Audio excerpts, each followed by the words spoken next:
एक समय की बात है। एक जंगल में एक न्यायवादी राजा रहता था। राजा शेर खान जंगल के सभी जानवरों के साथ न्याय करता था। ऐसे राजा को पाकर जंगल के सभी जानवर बहुत खुश थे। किसी भी जानवर को यदि समस्या होती थी, वह शेर खान के पास ही आया करते थे। उस जंगल में शेर खान का एक नियम था, बिना किसी के इजाज़त से कोई भी किसी के इलाके में नहीं जा सकते थे।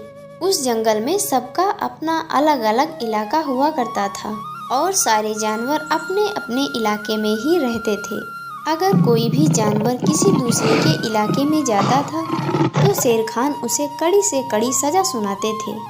इसी ही कानून की वजह से जंगल के सभी जानवर खुशी खुशी रहते थे। और उसी जंगल में एक खतरनाक खूंखार भेड़िया रहता था, जो कि जंगल के किसी भी कानून को नहीं मानता था। वो आए दिन छुपके से हिरन के इलाके में चला जाता था और छुपके से एक झाड़ी के पीछे बैठा रहता था। जैसे ही कोई अकेला हिरन पाता, वह उसे मारकर खा जाता और इस तरह हिरन की टोली से हिरनों की संख्या कम पड़ने लगी। इस तरह से जंगल के सभी हिरन डर के साये में जी रहे थे। एक दिन हिरनों का सरदार शेर खान के पास गया, क्योंकि हिरनों के सरदार को पता था कि उसकी मदद केवल शेर खान ही कर सकता है। हिरनों का सरदार शेर खान के पास जाता है और बोला, महाराज, मेरा इलाका मुसीबत में पड़ चुका है, इसीलिए मैं आपके पास आया हूँ। मुझे आपकी सहायता की जरूरत है। ऐसा क्या हो गया जंगल में जो तुम मेरे पास आए हो? महाराज, हमारे इलाके के हिरन एक एक करके गायब हो रहे हैं।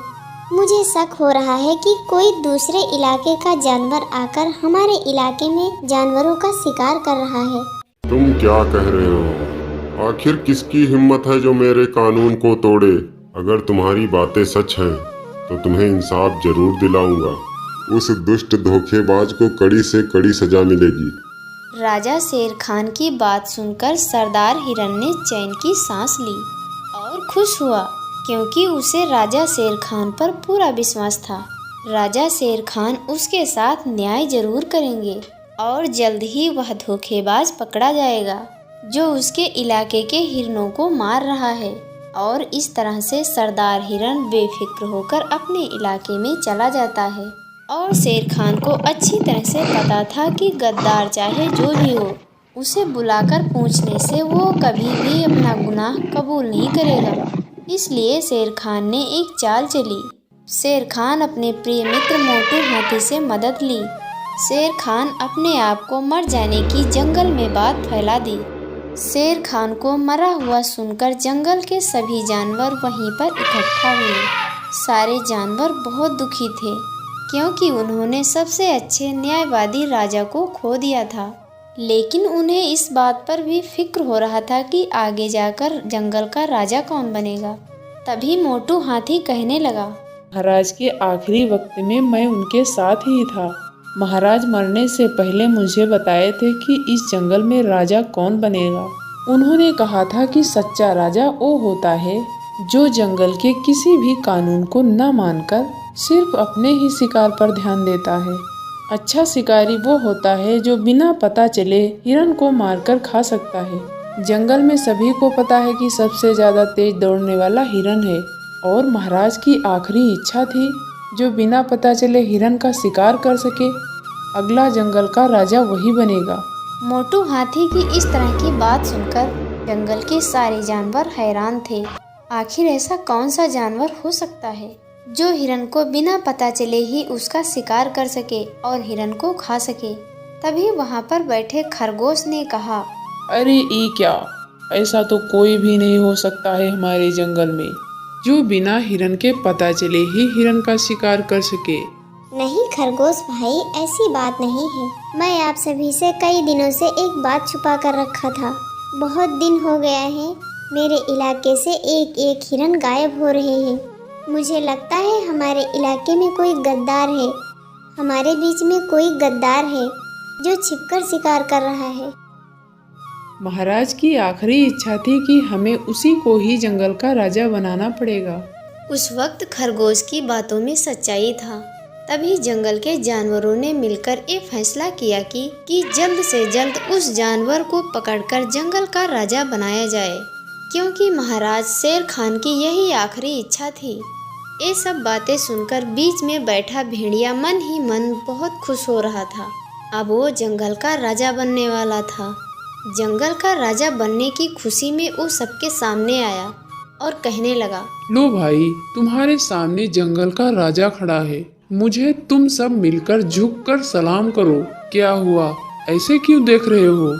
मैं ही वो जानवर हूँ जो आए दिन हिरणों का शिकार करता हूँ। अरे नहीं, हो सकता है कि ये भेड़िया झूठ बोल रहा हो। राजा बनने के चक्कर में हमें बेवकूफ बना रहा है। अगर तुम्हारे पास कोई सबूत है तो हमें दिखाओ, तो हम तुम पे विश्वास करेंगे।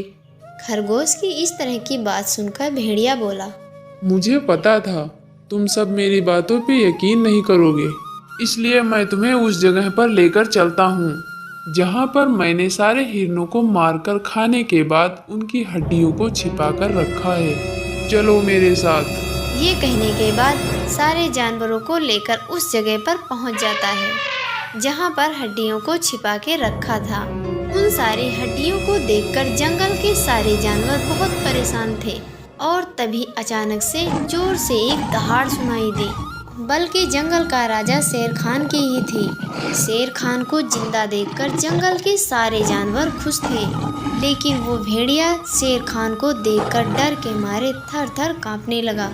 अरे ये क्या महाराज, आप तो जिंदा हो, मगर ये मोटू हाथी ने कहा कि आप तो मर गए हो। अरे बेवकूफ भेड़िया, तुझे क्या लगा मैं मर गया हूँ? तुझ जैसे गद्दार भेड़िया को मैं इस जंगल का राजा बनने दूंगा? मैं तो बस यही जानना चाहता था इस जंगल में कौन सा गद्दार है जो जंगल के कानून को ना मानकर उन मासूम हिरणों का शिकार कर रहा है। मैं तो सिर्फ तुझे पकड़ने के लिए ही चाल चली थी और तू बेवकूफ राजा बनने के चक्कर में मेरे जाल में फंस गया। ये कहने के बाद शेर खान जंगल के उस भेड़िए को जंगल के कानून को तोड़ना और उन मासूम हिरणों को मारकर खाने के जुर्म में उस भेड़िए को मौत का सजा सुनाता है। उस भेड़िए को मौत की सजा सुनाता है और जंगल के बीचों बीच उस भेड़िए को लटकाया जाता है। उस भेड़िए की दर्दनाक मौत देखने के बाद जंगल के अन्य जानवर शेर खान को और भी ज़्यादा पसंद करने लगते हैं और इस तरह से शेर खान अपने जंगल के सारे जानवरों के साथ न्याय करता है।